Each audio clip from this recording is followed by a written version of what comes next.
नमस्कार दोस्तों, स्वागत है आपका अपनी यूट्यूब चैनल डुगो कोचिंग सेंटर में। आज हम आपके लिए लेकर आए हैं क्लास 8th के एमपी बोर्ड से संबंधित पेपर्स की एक और क्लास।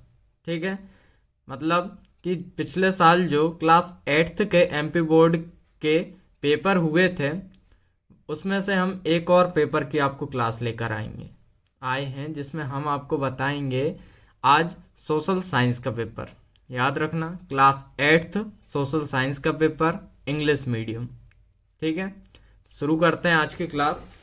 देखिए क्या है, बोर्ड क्वेश्चन पेपर 2023। क्या है, बोर्ड का क्वेश्चन पेपर है 2023 का, सोशल साइंस का है, एमपी मतलब मध्य प्रदेश। ठीक है, क्लास 8th। ठीक है, इसमें टाइम दिया है आपको 2 आवर 30 मिनट का। ठीक है, मतलब 2.5 घंटे का टाइम रहेगा आपको, और मार्क्स 60। कितने मार्क्स का पेपर है आपका? 60 मार्क्स का। ठीक है, इसमें नोट पढ़ लीजिए आप। नोट दिया है, पहला ऑल क्वेश्चंस आर कंपलसरी, सभी प्रश्न करना अनिवार्य है। दूसरा है answer the questions as per instruction, मतलब प्रश्नों के उत्तर निर्देश अनुसार दें, मतलब कि जो भी आपको निर्देश दिए हैं उसके अनुसार। जैसे लॉन्ग टाइप है तो लॉन्ग टाइप, शॉर्ट टाइप में तो शॉर्ट टाइप में, और या फिर चूज द करेक्ट ऑप्शन हो, या फिर फिल इन द ब्लैंक्स हो। ठीक है, मतलब उसका जो भी इंस्ट्रक्शन दिया हुआ है आपको उनके अनुसार ही क्वेश्चंस के आंसर देने हैं। ठीक है, शुरू करते हैं। देखिए पहला क्वेश्चन क्या है आपका, चूज द करेक्ट ऑप्शन। ठीक है, आपको क्या करना है, चूज द करेक्ट ऑप्शन, मतलब 4 ऑप्शन दिए रहेंगे उसमें से आपको एक चूज करना, मतलब ये बहुविकल्पीय प्रश्न है। ठीक है, कहाँ से? Question number 1 to 10, question number 1 से लेकर 10 तक आपको क्या है, बहुविकल्पीय प्रश्न है। ठीक है, मतलब 4 ऑप्शन दिए रहेंगे आपको और एक चूज करके लिखना है। ठीक है, तो इंस्ट्रक्शन पढ़ लीजिए। इसका इंस्ट्रक्शन क्या है कि read the questions carefully and right the correct options, each questions carries 1 marks. क्या है? ठीक है, मतलब प्रश्नों को अच्छे से पढ़ना है और उनका राइट आंसर हमें क्या करना है, राइट ऑप्शन चुनकर लिखना है। ठीक है, और ईच क्वेश्चन कैरीज 1 मार्क्स, मतलब ईच का मतलब हर एक क्वेश्चन के लिए कितने नंबर है हमारे पास? 1 है। ठीक है, मतलब हर एक क्वेश्चन के लिए 1 मार्क्स रहेगा। ठीक है, अब क्वेश्चन स्टार्ट करते हैं। देखिए पहला क्वेश्चन क्या है कि book written by James Mill. क्या हमारा पहला क्वेश्चन, ये देखिए, book written by James Mill. ठीक है, मतलब जेम्स मिल ने कौन सी बुक लिखी थी? ठीक है, या लिखी है? तो पहला ऑप्शन है हमारे पास इंडिया ऑफ माय ड्रीम्स। ठीक है, दूसरा ऑप्शन है द इंडियन स्ट्रगल, तीसरा ऑप्शन है a history of British India, और चौथा ऑप्शन है लॉन्ग वॉक ऑफ फ्रीडम। ठीक है, ये कितने मार्क्स का है? 1। जैसा कि हम पहले ही देख चुके हैं, क्वेश्चन नंबर 1 से लेकर 10 तक क्या है, 1 नंबर के हैं, पूरे 1 मार्क्स के हैं। ठीक है, और याद रखना कि हमने जो क्लास 8th के एमपी बोर्ड के क्वेश्चन पेपर हैं पिछले साल के, वो बहुत सारे अपलोड कर दिए। ठीक है, हिंदी मीडियम में भी और इंग्लिश मीडियम में भी। सो आप चैनल विजिट करके वहाँ पे क्वेश्चन पेपर देख सकते हैं। ठीक है, दूसरा क्वेश्चन देखते हैं हम इसमें। दूसरा क्वेश्चन है हमारा, which one of the following statement is not true about the battle of Plassey. ठीक है, मतलब कि प्लासी के युद्ध के संबंध में इनमें से ये जो 4 ऑप्शन दिए हैं इनमें से आपका कौन सा स्टेटमेंट ट्रू नहीं है, मतलब सही नहीं है, ये हमें बताना है। ठीक है, और एक बात और याद रखना, इनके जो अभी क्वेश्चंस बता रहा हूँ इनके आंसर जो है मैं बाद में शो कर दूंगा आपको, तो आप वहां से देख लीजिए। यदि उसके पहले भी आपको आंसर्स आ रहे हैं तो हमें कमेंट करके आप पहले ही, मतलब हमारे बताने से पहले ही आप जरूर बता दें। ठीक है, तो पहला ऑप्शन है आपका कि the East India Company wanted to replace Siraj ul Daula with a puppet nawab. ठीक है, दूसरा है Mir Kazim became the nawab in place of Siraj ud Daula after the battle of Plassey. तीसरा है Robert Clive led the company forces in the battle of Plassey. और चौथा ऑप्शन है the battle of Plassey was the first prominent win the East India Company in India. ठीक है, तो पहला है इसके बाद का क्वेश्चन है, आप इसको देख लीजिएगा। इसके बाद जो क्वेश्चन है वो 3rd नंबर का देखिए। द कैरेक्टराइस्टिक फीचर्स ऑफ झूम कल्टीवेशन इज। ठीक है, इसका मतलब क्या है कि इनमें से कौन सी झूम की खेती की विशेषता है। ठीक है, झूम कल्टीवेशन की इनमें से कौन सी विशेषता है। ठीक है, देखिए इसका पहला ऑप्शन है shifting cultivation was done on large patches of land. मतलब झूम की जो खेती होती है वो बड़े बड़े लार्ज मतलब बड़े बड़े पैचेज पर की जाती है, मतलब पैचेज के भूमि पर की जाती है। ठीक है, दूसरा है केमिकल फर्टिलाइजर्स वर यूज्ड, मतलब रासायनिक उर्वरकों का उपयोग होता है। तीसरा cultivation was done through seed sowing, मतलब बीज रोपकर खेती की जाती थी। ठीक है, और अगला ऑप्शन है आपका to cultivate on the plots made through cutting down the burning of trees, मतलब वृक्षों को काटकर और उनको जलाकर साफ किए गए भूखंडों पर खेती करना। ठीक है, पहले वृक्षों को काटा फिर उनको जलाकर साफ किए गए, मतलब वो जगह को साफ करके वहां पे खेती करना। तो आप इसका आंसर देख लीजिएगा। ठीक है, यदि आपको आता है तो अच्छी बात है, आप पहले ही हमें कमेंट करके बता दें, बाकी हम आपको आंसर तो बताएंगे ही। ठीक है, चौथा क्वेश्चन है हमारा the freedom struggle of 1857 begun is in. पहला ऑप्शन है जून 1857, फिर मई 1857, अप्रैल 1857 और अगस्त 1857। ठीक है, इसका मतलब है कि जो 1857 का स्वतंत्रता संग्राम हमें बताना कि कब प्रारंभ हुआ था। ठीक है, 1817 का जो स्वतंत्रता संग्राम था वो कब प्रारंभ हुआ था, जून में हुआ था कि मई में हुआ था कि अप्रैल में हुआ था कि अगस्त में हुआ था, ये हमें बताना है। ठीक है, अगला क्वेश्चन है कि which of the following is a man made resource. ठीक है, इनमें से मैन मेड रिसोर्स कौन सा है। ठीक है, मतलब मानव निर्मित संसाधन। ठीक है, पहला है ट्राइपोकल फॉरेस्ट्स, दूसरा स्प्रिंग वाटर, तीसरा मिनरल्स, चौथा रोड्स। ठीक है, मतलब पहला क्या है उष्णकटिबंधीय वन, दूसरा झरने का जल और तीसरा है मिनरल्स मतलब खनिज और रोड मतलब सड़क। ठीक है, तो आप इसका आंसर हो सके तो बता दीजिएगा पहले ही। फिर अगला क्वेश्चन है approximately how much percentage of the earth surface is land. इसका मतलब है कि पूरा भूपृष्ठ जितना है उसका कुल क्षेत्रफल लगभग कितने भाग भूमि है। ठीक है, क्या बताना हमें कि कितना जो सरफेस है वो क्या है, भूमि है, लैंड है। ठीक है, पहला 30%, दूसरा 20%, तीसरा 40% और चौथा जो है आपका 50%। ठीक है, ये हमें बताना। फिर the dense polluted areas are. ठीक है, मतलब सघन जनसंख्या वाले क्षेत्र होते हैं, ये हमें बताना है। इनके ऑप्शन देख लेते हैं। पहला क्या है डिजर्ट रीजन्स, मतलब कि इसका मतलब होता है मरुस्थलीय क्षेत्र। दूसरा रिवर वैली रीजन्स, ठीक है, मतलब नदी घाटी वाले क्षेत्र। और तीसरा माउंटेनियस रीजन्स, मतलब पर्वतीय क्षेत्र। और सब स्टॉपिकल एरियाज, ठीक है, मतलब कि शीतोष्ण क्षेत्र। फिर अगला क्वेश्चन है हमारा the constituent assembly was formed in. ठीक है, मतलब कि भारतीय संविधान सभा का गठन कब किया गया था। तो जनवरी 1950, नवंबर 1949, अगस्त 1947, दिसंबर 1946। ठीक है, ये हमें बताना है।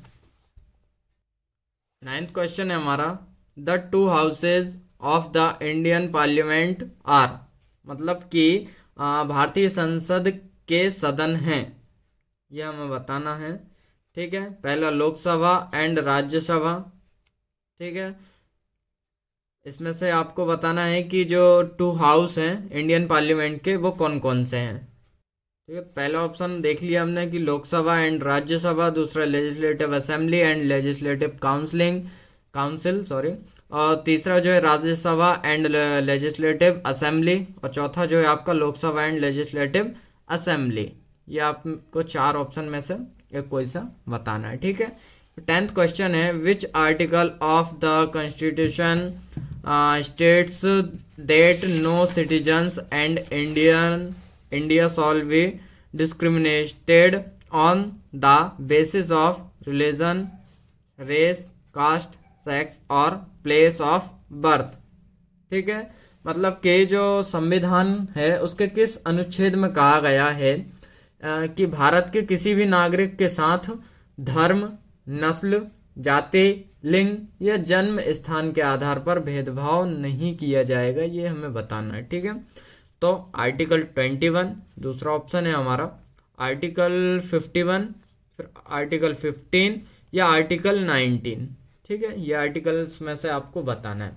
ठीक है, अब देखते हैं जो अभी तक हमने देखे जो ऑब्जेक्टिव देखे हैं उनके क्वेश्चंस के आंसर। ठीक है, तो आपको पहले का यहाँ ये सी वाला है, दूसरे का बी, तीसरे का डी, चौथे का बी, और पांचवे का डी, और छठवें का ए, सातवें का बी, और 8th नंबर के क्वेश्चन का है डी। ठीक है, और 9th का ए, 10th का सी। ठीक है, मतलब कि जितने भी हमने आपको अभी ऑब्जेक्टिव टाइप क्वेश्चंस बताए हैं उनके ये आंसर्स हैं, तो आप देख लीजिएगा। अब देखते हैं अगले क्वेश्चंस क्या है, शॉर्ट आंसर टाइप क्वेश्चंस। ठीक है, क्या है, शॉर्ट आंसर टाइप क्वेश्चन है जो कि हैं क्वेश्चन नंबर 11 to 20। ठीक है, कहाँ से कहाँ तक, क्वेश्चन नंबर 11 से 20 तक। ये जो आपको ये 11 से 20 तक रहेंगे ये पूरे 3 मार्क्स के रहेंगे। ठीक है, कितने, 3 मार्क्स के, तो आपको 3 मार्क्स के अकॉर्डिंग ही इनके आंसर लिखने हैं। ठीक है, तो देखते हैं क्वेश्चन नंबर 11 जो है हमारा वो है कि what were the terms of the subsidiary treaty. ठीक है, मतलब कि सहायक संधि जो थी उसकी शर्तें क्या थी। ठीक है, उसकी टर्म्स क्या थी ये हमें बताना है।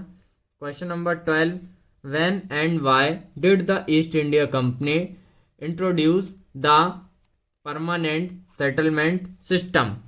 मतलब ईस्ट इंडिया जो कंपनी थी उसके द्वारा स्थायी बंदोबस्त कब और क्यों लागू किया गया। ठीक है, फिर क्वेश्चन नंबर 13 देखते हैं, with which objective did Rabindranath Tagore establish Shanti Niketan. ठीक है, मतलब कि रविंद्रनाथ टैगोर ने शांति निकेतन की जो स्थापना थी वो किस उद्देश्य से की थी। ठीक है, किस उद्देश्य से की थी ये हमें बताना है। ठीक है, फिर अगला क्वेश्चन है आपका 14 नंबर का, why is Raja Ram Mohan Roy said to be a social reformer. ठीक है, मतलब कि राजा राम मोहन राय को समाज सुधारक क्यों कहा गया, मतलब सोशल रिफॉर्मर क्यों कहा जाता है, ये हमें बताना है।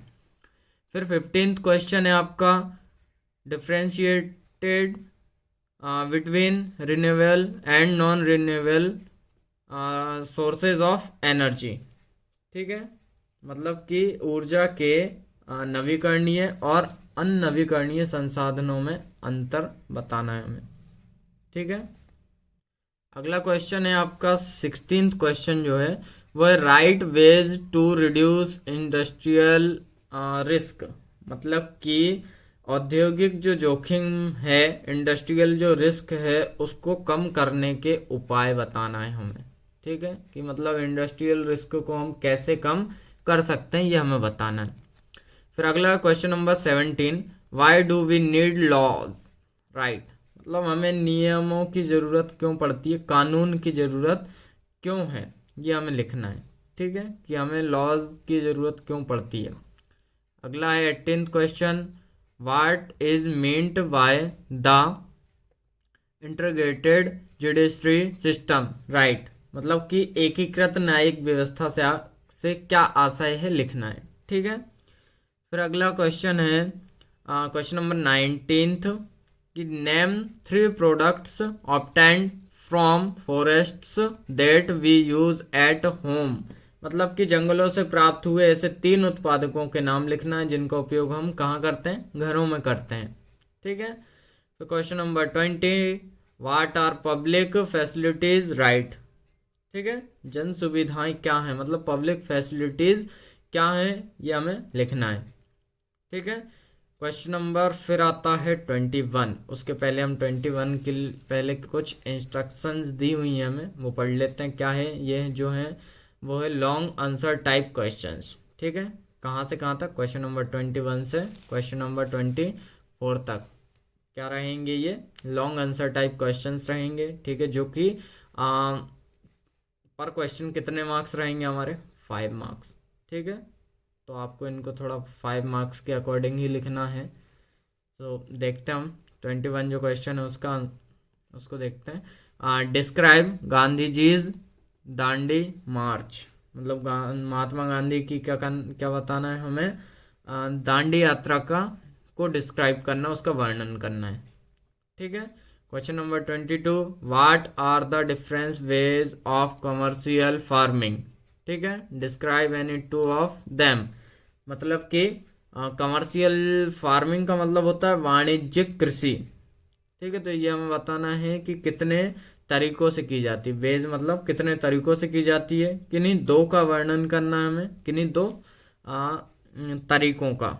ठीक है, किन्हीं 2 वेज का हमें क्या करना है, वर्णन करना है, बताना है कि ये किस प्रकार से की जाती है।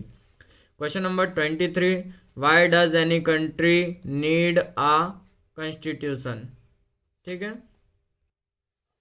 ठीक है, क्या है कि why does any country need a constitution. मतलब कि किसी भी देश को संविधान की आवश्यकता क्यों पड़ती है, यह हमें बताना है। ठीक है, और आपका फिर आता है लास्ट क्वेश्चन 24th क्वेश्चन जो है वो है आपका why was the minimum wage act needed whose interests were protected by this act.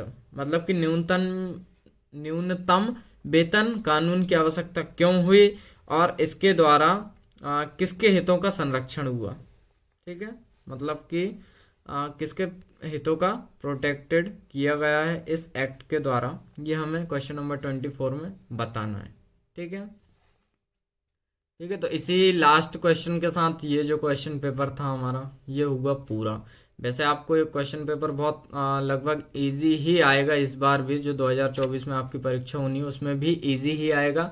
और आपको मतलब बहुत इजी टाइप के क्वेश्चन जो हैं वो ज़्यादा मार्क्सों में पूछे जाते हैं। ठीक है, तो आप अपनी तैयारी, जो आपकी परीक्षा है उसकी तैयारी अच्छे से करें। ठीक है, और यदि आपको तैयारी करने में कुछ भी समस्या आती है तो हमें कमेंट करके बताएं। यदि हो सकता है मतलब कि हम तैयारी आपकी अच्छे से करवा दें। ठीक है, तो आज की क्लास यहीं समाप्त करते हैं। ठीक है, आपको क्लास कैसी लगी हमें कमेंट करके ज़रूर बताएं और हमारे चैनल को सब्सक्राइब करें, वीडियो को लाइक करें। धन्यवाद।